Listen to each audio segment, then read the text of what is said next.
Monday, February 24 workshop for the Village of Crooksville. Hope everybody had a good weekend.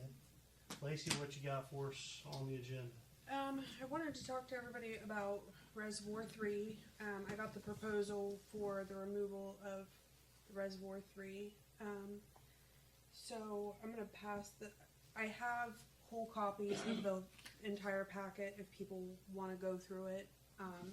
If not, this is just, I printed off the project budget and schedule, and it kind of briefly goes over what exactly we would be getting for our money.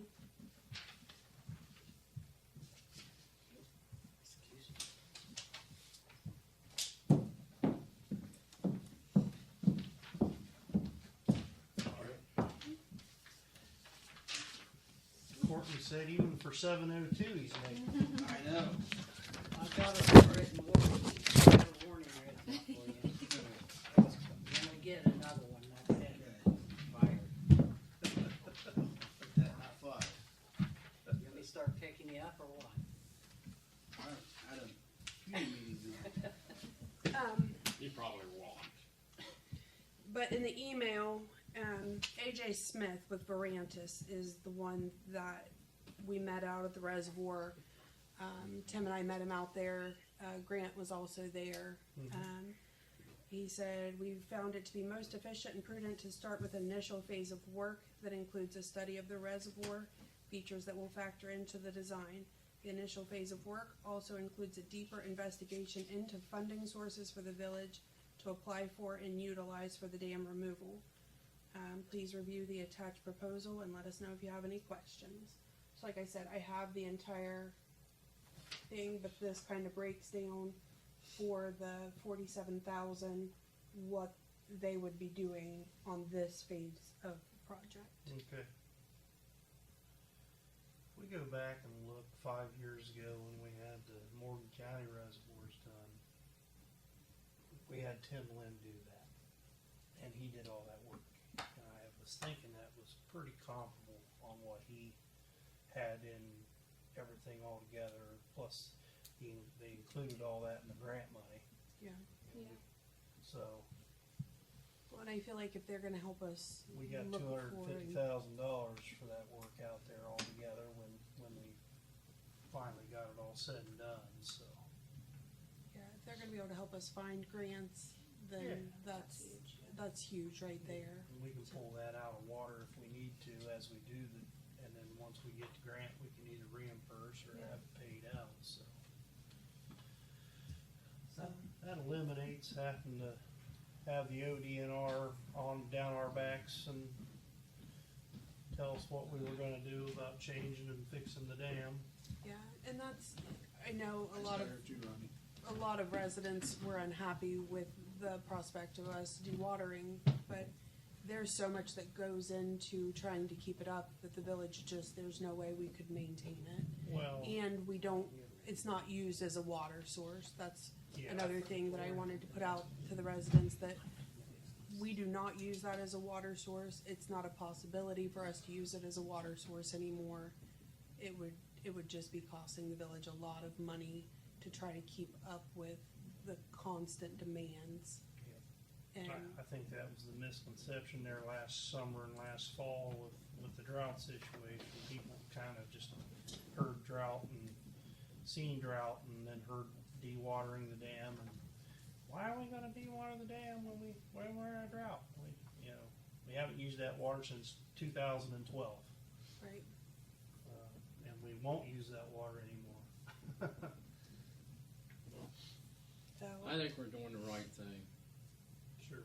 47, yeah, and they're going to try to get grants. We'll be all right. I agree with it. does anybody else have any additional questions on that? Concerns? Well, you can all, if people complain, you can always show the cost of what it takes to do this compared to trying to do the upkeep in a yearly, and that's not just 1 year, that's every year. Right. And each year would be The something else breaking down out Right. there. It would be additional Right. resources needed, funding needed, It's personnel justifiable just in needed. the fact that you don't use the water. We're never going to use the water. We don't have the capabilities to use it, really, other than And really all that's happening out there is a bunch of mischief. Yep. There's a bunch of no good things happening out there. It's a beautiful property out there. There's no getting around it. Nobody's arguing that fact, but We share an easement with the landowner, and we have to cross a moving creek to get to it. We have to mow the dam 2, 3, 4 times a year. Plus, it's to manage and it's deteriorating. So you got to fix the spillway and the leaks to it. We've already taken the timber off of it. We did that in 2018. It's a mighty expensive fishing hole for a handful of people. a handful of people that go back there and use it. And it's like Lacey said, it's been the site of burned out cars, Garbage dumping, couches, chairs, drug paraphernalia. Yeah, Over the and hill up there. cleaner. Yeah. We always had shingles and refrigerators and couches and tires, mattresses and tires up there in the Morgan County plot. Just eliminate another liability, get rid of another liability, and then once it's done, put it up for bid, declare it surplus, put it up for bid, and sell it for Move what on. we can. Move on.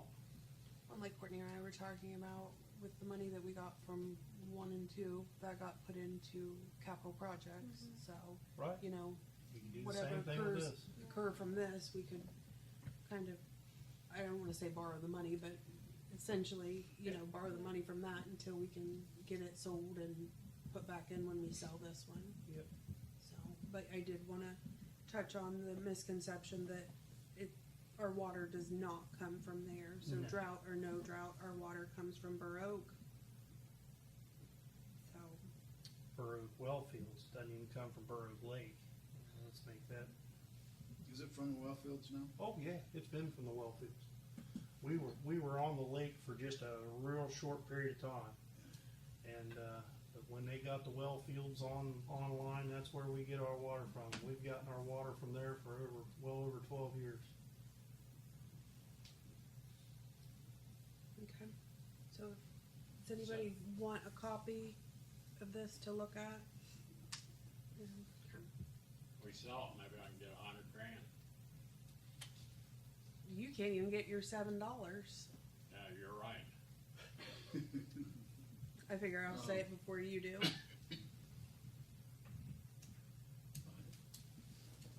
I was just thinking about a grant, but it's for abandoned landmines, reclamation. But that's for a different type project. This would go through ARC OWPC or? probably. ARC. Yeah, Appalachian Regional Yeah. Commission. They'll give out a 250, and hopefully we could get in on the right time and get it applied for, get granted for it. Well, and That's with, how we did the Morgan County. with ODNR knowing that we do have plans of dewatering it, and they do, we've had people threaten to call and report us. They obviously are aware of the steps we're taking, so they know that we're moving forward with this area. So, I don't feel like it's gonna be as bad, with them. Just don't drag it out for another 5 years. Well, no, but with them knowing that we're in the process of it, I think that'll help out a little bit. But also wanted people to know that they are well aware. So, okay, it'll be on the agenda for next week then. And we can get that moving. Okay. Daryl, while I'm passing this out, you wanted me to remind you of the leaks. So if you want to talk about that while I'm passing this out. Yeah, just real quick, we had a phone call this past week from one of the residents down here in Fairfield Town, or Harrison Township. We had Newton Township come in and make a transport for us, because our crew was already out. On the way to the hospital, that crew called me and said, hey, we're detecting high levels of carbon monoxide in this lady's blood on the cardiac monitor. They could get those readings. So we had a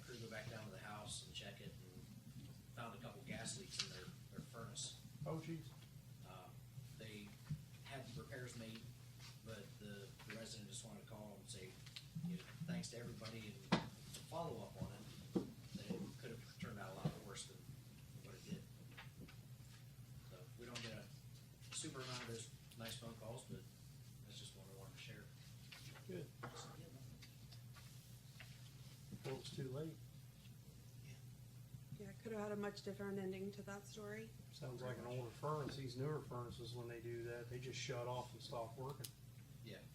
Well, I've seen some videos here recently that I've been educating myself on how to recognize things like a cracked flue or the cracked heat exchanger and stuff like that. You know, where you're introducing gas at different areas and you're seeing more flame along the bar instead of down the burn tube. You know, some of those things are catching my eyes now. So it's good info. Yeah. Thanks, Chief. Thank you. Anything else, Bob? I mean, while we're there? No. Okay. We're just plugging away at the stuff. We put out the Easter notice. That's been shared a number of times. Yeah. That's the big thing coming up. We're starting to take donations for that. Yep. And reaching out to the business owners here this coming week. You're taking, you want to say what kind of donations you're going to be taking? A lot of time historically they've been doing bicycles. Mm-hmm. Any of the smaller toys for kids and things like that that can be given for the giveaways. All age groups, anywhere up to 12 years of age. And you're still doing bikes? Sorry? You're still going to do bikes as well? Correct. Yep, more than welcome to bring stuff by the station. Like I said, I'm gonna get some copies of the flyer, take it out to the local businesses and stuff this week, as well as been shared on Facebook. Yeah, I've seen it already. It was like 44 times. Blitzed it since just today, so it's good. Gets it out there. You're gonna still do the boot, ain't you? Say again? You're still gonna do the boot, ain't you? Correct. They're doing that like 2 weekends before.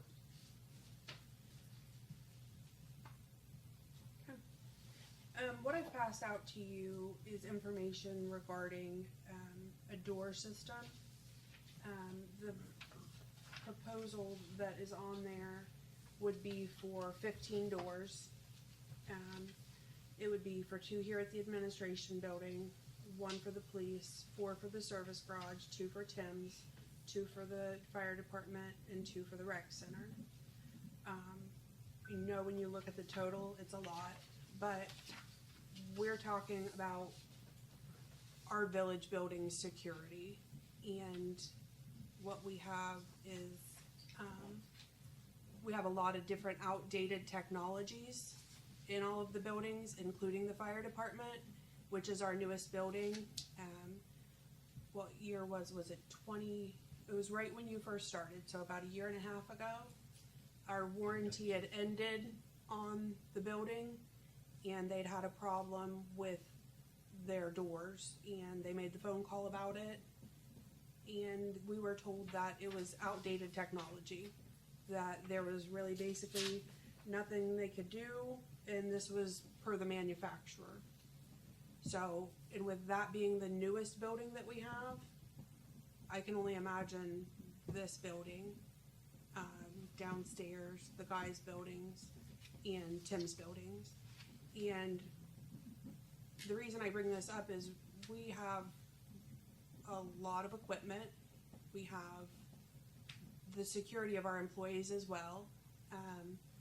This building, we have had multiple times where Daryl can speak to.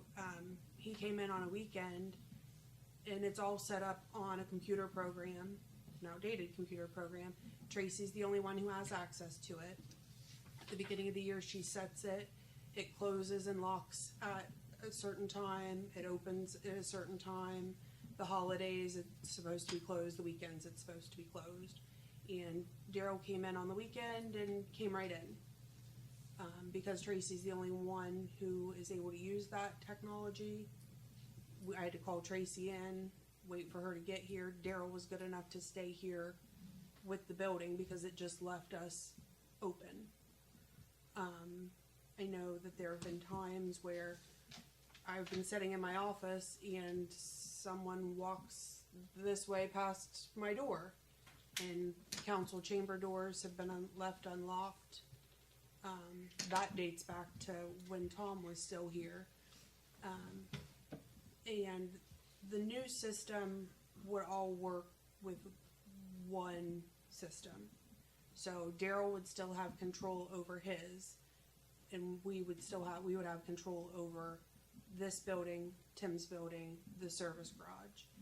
And it allows you to program and allow certain people into certain doors, and you can even set during certain hours that they're able to access the building. But you could say, like, folks from the service garage have access to only the service garage, or allow certain ones to have access to each different building. But we would have the capabilities to do that from here. Do you want to speak a little bit about your situation down there? Down there, I've got 2 of the new card readers that are on the 2 doors that are on the parking lot side of the building. I do have some folks that come in and park on the engine bay side. So if we were able to do a card reader over there, that'd be good. If not, I get it at the moment. My big place would be my EMS room. That's evidently they've had an issue in the past where somebody had been taking supplies and things like that. This would allow certain access to certain members. We've got it broken down right now to where I've got firefighter level and I've got EMS level. Those of us that are dual carded obviously have both, but this would just allow the EMS personnel into the EMS room. Future expansion, if we would ever have to supply our own drugs and things like that, this would be a locked door that only certain people have access into. We're looking at any of the supplies and things like that we have. Right now, there's no lock on the door. We'd had a case where somebody had a key in the door, bumped up against it, bent it, broke it. Well, that kind of negates that lock now. So we got the old key out of it, but we bent a second one. So I said, all right, look, forego the keys for the moment. We're not going to keep breaking keys off in the doorknob. So that a card reader would be decent for that for now and for future expansion. And my concern is not everybody's going to remember their cards every day. But you know what we all remember every day? So we would be able to access it. People would have access by using their phones. They can also have key fobs. Right, they have the key fobs that they... So you're not going anywhere without your keys. Oh, yeah. So I mean, just Yeah. another layer there. Yeah, because I don't carry a phone all the time. Well, no, but most of us do. I would say all of the employees do. I hardly ever carry one, actually. Yeah, I would say all of the employees do. And if not, they can use And if not, they could use their key fob. But I've seen the level of control that we now have over the rec center that we didn't have before. It's got the pin pad over there that Heather is able to put in people's codes and certain times, and the door locks behind itself, so we wouldn't have to worry about doors being propped open. We had a lot of problems down at the rec center before. And we still do fight them leaving the other doors open. They'll prop open those doors and we'll come down and there's doors that have been left open. This system we would be notified if doors were left open. But the security down there has changed dramatically. We would have people in and out of there, breaking stuff, just running amok over there. And just changing that one simple door's made a huge difference. And this system, you're able to get in and see when it was if there's a problem, if something were to come up missing or there were an incident that were to happen, you can access it, see when people's codes were put in. That would help narrow down when you looked at the cameras to see what was going on. We've done that down at the rec center before too, to see when it was used, and then you can pull up the cameras to see, and that saves you from setting and going through hours and hours and hours of footage to see where it may have happened.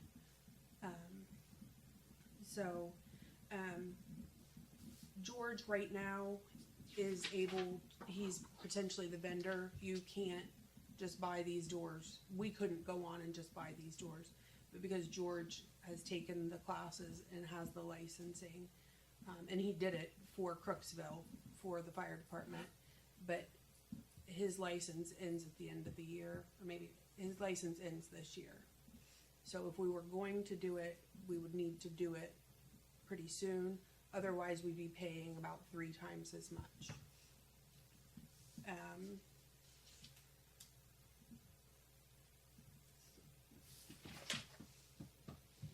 What kind of questions does everybody have? Break that down into 4 different, the fire EMS, street.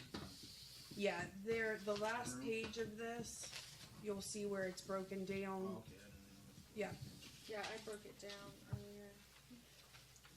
By department. I feel like it's less intimidating when you can see where it's all actually Right. coming out of, rather than just a total. And the thing is not all of our doors, like council chambers, you can't access that door from the outside. But if it gets left open, anybody can. So if somebody were to prop that door open, or it's not locked, we're not gonna know about it, where this system would notify us. It would have the same as this door, that door, downstairs. Everything's all gonna be interconnected. So, Does this system have the capability if somebody is trying to get in and you don't want them in, do you have the capability to go on your phone and do a lockdown? I don't know for sure on that, but they wouldn't be able to enter, and we would be able to pull it up and see. If it's during business hours. Well, during business hours, like, our regular doors are still gonna be open. Right, but you ought to be able to lock them down. Oh, I'm sure, yeah. Oh, I'm sorry, I misunderstood. We use this system real similar to this where I work, Yeah, and if there is a security breach. a threat or anything, they just go on their computer and lock the building down. Yeah, I'm sure we would be able, I misunderstood, I'm sorry. Okay.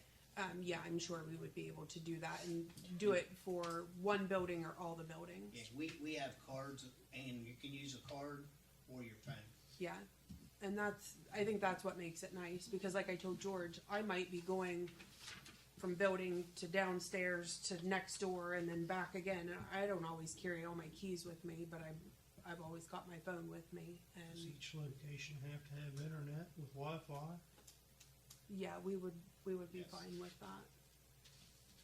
And all of our buildings currently have that? The buildings listed do, yes.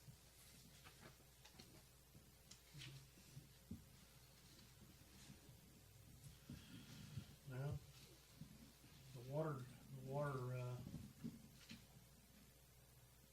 Water plant's not on that list. No, I don't have all the buildings, just the ones that we Or access.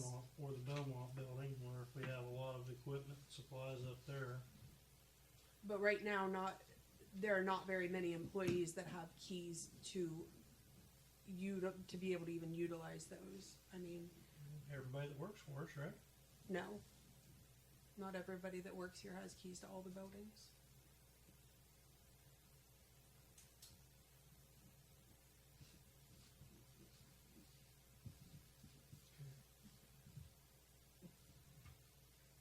I'm not saying there are multiple, but it's not like, I mean, if we're trying to keep people out. I don't know, and that's why, it's just a lot of money.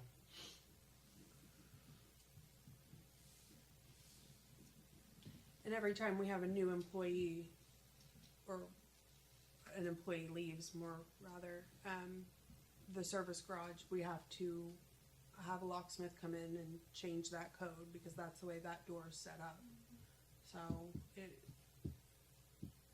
that's just another cost. Well, the good thing about this possibly might be if you wanted to lock down administration office that you're in, like through the day, if there's a threat, or.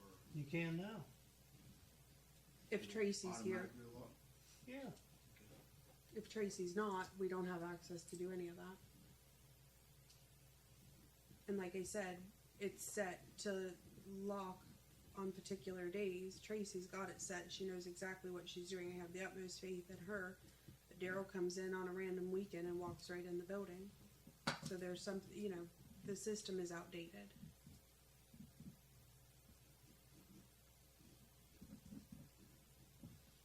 That's what I feel like when you look at it broken down by department rather than just by the total, it's really not that big of a deal, in my opinion. We've had situations where equipment has wandered off, tools have wandered off, and it's always good to have, you know, Daryl says they've had situations that were very much the same. If we have to spend a little money to make sure, one, that the employees are more secure, and two, our assets are secured, then what questions does everybody have?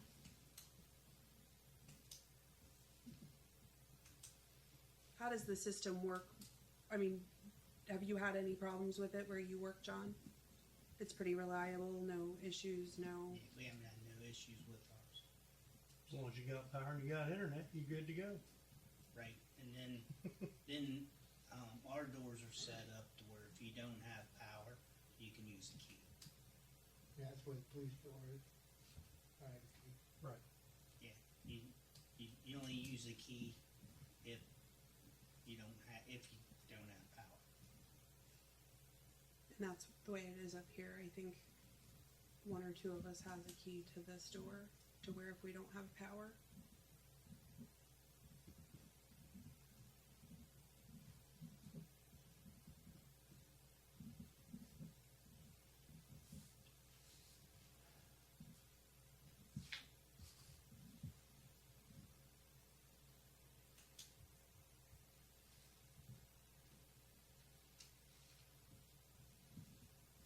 So can we take this to a vote for next week?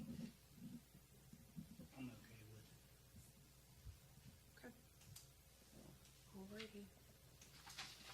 Other than that, all I have tonight is executive session, ORC 121.22 G2 real estate. What would you rather have, this security door or enough money to operate? Got a loaded question there. I admit that Taking $2,700 out of the budget just to put new doorknobs on a place. If I had one or the other, I'd give my people a raise. Yeah. And how much of a raise are you gonna get for $2,700? Split up between the weeks, the months, That's the years, the not gonna days. go anywhere near 5. Right. I don't even think it would I even see be. 10 grand there, I only need 90,000 now. That 10 grand isn't all out of fire and EMS though. That's the total overall. That's the total overall. $2,700 is the fire department's set. But still a lot of money. It's a lot of money, but I think it's a good investment. I mean, when you start talking security and later on, it's good to have. And if it's a system that we can keep on top of and keep updating, now that everybody would be on the same system, it's not something we would be able to let go dormant. If we kept up with the upgrades and all of that, then we're not gonna get into a predicament where we've just got doors that are left wide open.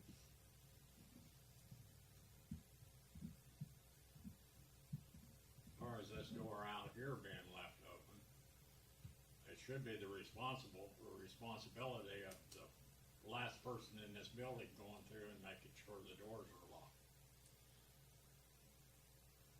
And this has been going on for a while. Right, and that's why I said it's not just a new issue. I know it's something that's it's happened enough that Tuesday morning, that's my first, I don't even usually set down my purse or anything. I've got everything, and I go and double check that door. Because there's been UPS guys trying to come in this door to get, you know, they're pushing all their stuff. And it's like, yeah, The one day we heard someone in council chambers, and it was like, what's going on? And they were just kind of wandered through here and out through here, and so, yeah. But at least that way we would be notified that the doors were left unlocked, and especially with the rec center. That rec center is being rented out a lot more now than, Basically every day. It's yeah, been- almost every day it's being rented out, which is a blessing, you know. But if we've got people propping open doors, then we've got people that have access to it. They've got access to everything that's down there. You're still keeping the key option on the doors, correct? It would be very limited on who would have them. Well, I mean, Yeah, Like- but we would need something like John said in case the power was out. yeah, at least one door, I'm sure, for all his personnel at the fire department, so that they can get in case there is a power issue. Right. And the same with the police, everybody always had a key to the front door. Yeah. I think Even down there, I've only got about 2 to 3 people that have keys.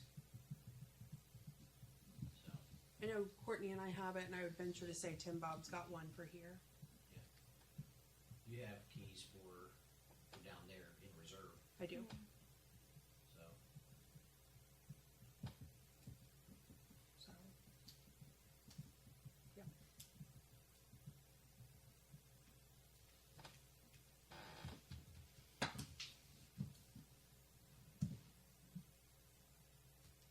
There's good strongholds through town, the police, the fire department can't get in if they're in a key lock.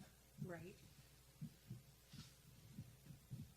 As long as we don't have 30 different keys wandering around. Those would be things we kept close tabs on. So, ready for executive session then? Which is good.